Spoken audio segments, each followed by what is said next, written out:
Así es, bien, bueno, con el favor de Dios trabajando, pero preocupado realmente por algunas situaciones que han estado pasando en nuestro país. Creo que parte del análisis de hoy pudiéramos alinearlo también a este tema de la inseguridad. Tengo tres amigos que le han robado sus vehículos en menos de 24 horas.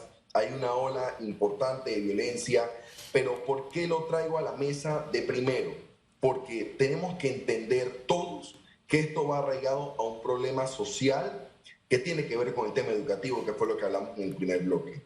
El exceso de tiempo libre, el ocio de nuestros jóvenes, de nuestros estudiantes, hacen que recaigan en estas prácticas delictivas y así lo indican todos los estudios. Por otro lado, el poder garantizar que todos nuestros estudiantes accedan al sistema educativo, se puedan graduar, puedan acceder a un trabajo digno, en todos los estudios también indican que reduce en un mínimo porcentaje el hecho de que ellos puedan recurrir a estas prácticas ilícitas. Y en este momento Panamá, bien lo comentó la ministra, tiene aproximadamente 90.000 estudiantes atendiéndose en el sistema semipresencial, lo que habla aproximadamente de un 10% de la cantidad de estudiantes, pero también debemos recordar, y lo he mencionado ahora acá en radiografía, que hay un importante porcentaje de niños, niñas y adolescentes que según la data del Tribunal Electoral nos indican que deben estar en las escuelas y no lo están, aproximadamente más de 200.000 niños, ¿no?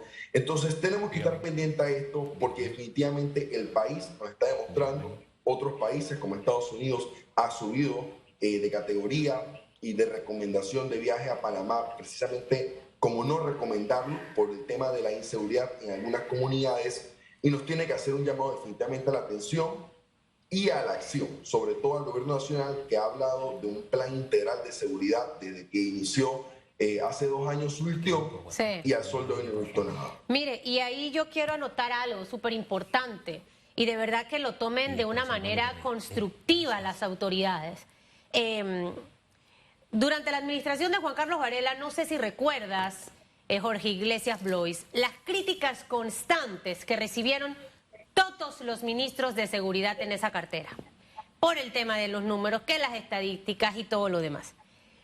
Al final a veces cuando nos toca estar del otro lado es fácil señalar, cuestionar, ¿sabes? Reclamar. Pero sin embargo cuando nos toca estar en ese potro y la situación se complica, a veces la actitud no es la mejor con la que se enfrenta.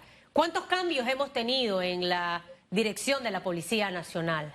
Al menos para mí, un ministro de Seguridad muy inactivo o relacionado con los medios de comunicación para poder consultarle, preguntarle cómo vamos o qué está haciendo y conocer. Y de verdad que preocupa esto porque de hecho ayer me lo mencionaba mi esposo y yo al final decía, eso no será un fake news.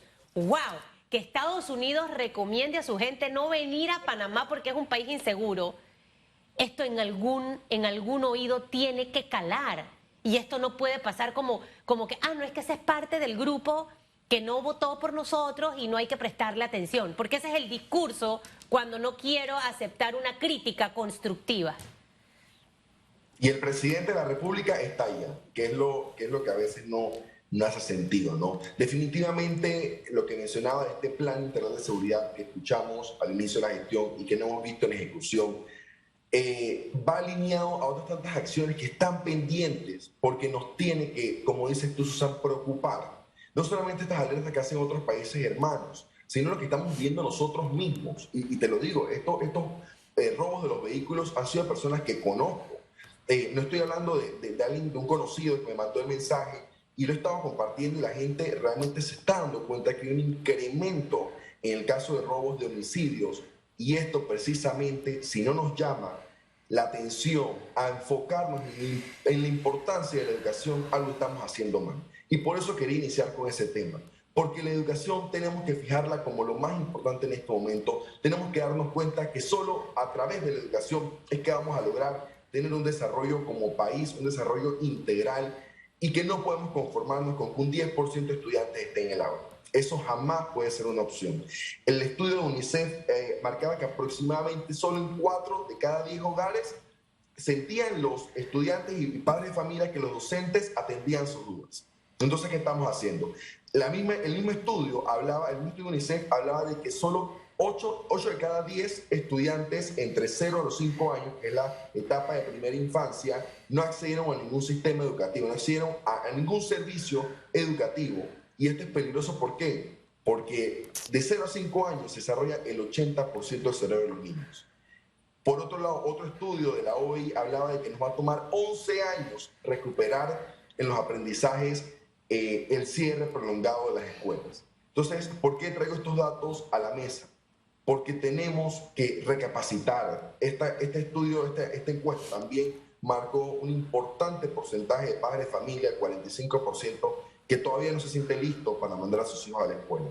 Y si bien es cierto, uno respeta pues, la autonomía de cada padre y tendrán sus razones, principalmente lo enfocaban al tema de la preocupación del COVID, pero uno como ciudadano, realmente lo que uno quiere hacer es llamar a que entendamos lo crucial que es que en este momento los niños, niñas y adolescentes asistan a las escuelas y que por eso rescato las sabias palabras que dijo la ministra. La escuela no es un lugar de contagio. Para mí ha sido de las cosas, del mensaje más importante del primer bloque de hoy, porque esto tiene que ser un mensaje replicador y que sepan los padres de familia que los contagios que pueden haber habido en las escuelas han sido en las comunidades y vienen de las comunidades. Aquí tenemos los bares, los casinos, los cines, todos los centros comerciales abiertos, lo cual es fantástico. Apoyo eso. Con todas las medidas de bioseguridad siempre se puede asistir a estos lugares. Pero si tenemos todo esto abierto, ¿por qué las escuelas no? ¿Por qué solo un 10% de estudiantes son los que tienen la oportunidad de ir? Tenemos que garantizar la oportunidad para todos los niños, niñas y adolescentes y tenemos que realmente preocuparnos como país porque el tema educativo es el principal problema de todas estas cosas que están sucediendo en este momento, como el alto índice de homicidios, la alta tasa de robos que están habiendo día a día, y por eso es justamente este llamado de atención, entender qué es la prioridad y que todos los padres de familia centren sus esfuerzos en garantizar la medida de bioseguridad de sus hijos cada vez que va al centro educativo para que precisamente puedan ir. Ahora, ese llamado a la conciencia no es solamente a quienes formalmente están en la estructura del proceso de enseñanza-aprendizaje, llámese Ministerio de Educación, llámese docentes, llámese administrativos. Yo creo que hay que hacer un llamado también a los padres de familia. Mire, fue una bendición para mí que hubiera televisión en casa, una televisión muy chiquitita, me acuerdo, así, chiquita y amarilla, del tubo largo amarillo, me acuerdo. Llegó a la casa cuando yo tenía 13 años. O sea, yo crecí mi niñez sin ver televisión. ¿Cuál era el entretenimiento? Siéntate a leer. Cuando yo me ponía, usted sabe, a hacer lo que no debía hacer, ponte a leer. Porque el proceso educativo también, o el hogar, casa, es importante. Mire, así sea que en casa mande la abuela, porque entonces no, lo que pasa es que los hogares disfuncionan. Olvídate de quien es la autoridad en casa. Siempre tener al estudiante o al joven haciendo algo. Yo le pongo el ejemplo. Mi hijo andaba flaqueando en inglés y se decidió que en casa se deja de ver películas en español, etcétera. Tiene que verlo en inglés y tiene que ver contenido. ¿Le gusta el YouTube? Tiene que verlo en inglés. Es decir, todo eso forma parte de lo que usted puede hacer para ayudar a su hijo. No hay clases formales, no hay... Ayúdelo. En vez de que esté ahí sentado viendo televisión o viendo contenidos inútiles o mandando, chateando, que eso puede tener su momento, ayúdelo a utilizar el tiempo de manera productiva, porque el proceso educativo no es solamente en las clases, es lo que le enseñamos en casa y cómo le ayudamos a reforzar conocimiento en este momento en que el conocimiento lo está recibiendo de la forma en que ya todos sabemos. ¿No le parece, don Jorge Isaac Iglesias Blois? Y que nosotros aplaudimos en su momento cuando se dio clases a través de televisión, a través de la radio, a través de los módulos impresos, porque era una alternativa durante la pandemia y cuando todo estaba cerrado, era una alternativa del aprendizaje para los niños y se aplaudió y se celebró que estas iniciativas estuvieran surgiendo. Sin embargo, a mí lo que realmente me entristece un poco es cuando otros países su mensaje claro de la importancia de la educación, cuando lo primero que abrió fue la escuela y cuando lo último que cerró fue precisamente la escuela. Y este es el modelo que yo quisiera que copiáramos como país. Este es el mensaje que yo quisiera que se mandara a todos los padres de familia, a todos los docentes, que la educación es lo más importante y es la única herramienta para salir adelante, para alcanzar sus sueños. Y nuestros jóvenes están hambrientos de sueños. Yo Hoy también escuchaba a Susan cuando decía esta generación es una generación culta. Yo conozco muchísimos jóvenes con niños con 10 años que ya están hablando de tienen otro tipo de conversación, precisamente porque en un celular tienen toda la información. Y los padres de familia, nosotros y los docentes, tenemos que ser justamente guías para ellos, precisamente orientar a que esa información que están buscando sea información veraz, información correcta, se estén nutriendo de fuentes idóneas y que incentivemos sobre todo el tema de la lectura. Y lo digo con una experiencia personal. Yo creo que pasaron 22 años para que yo me leyera un libro en una sentada de una manera tan apasionada. Cuando terminé de leer, que quería que nunca acabara. Y yo creo, ¿y por qué lo digo? Porque yo crecí entre libros. Mi mamá, librera, el regalo de todos mis compañeros siempre eran libros, porque siempre mi mamá ha dicho que es un gran regalo. Y yo tal vez no le terminaba de coger esa pasión. Me di cuenta que hay un tema en específico de la literatura que me apasiona, que me gusta leer. Entonces, justamente, demos estas prácticas en nuestros hogares, llevemos estos incentivos a nuestros hogares.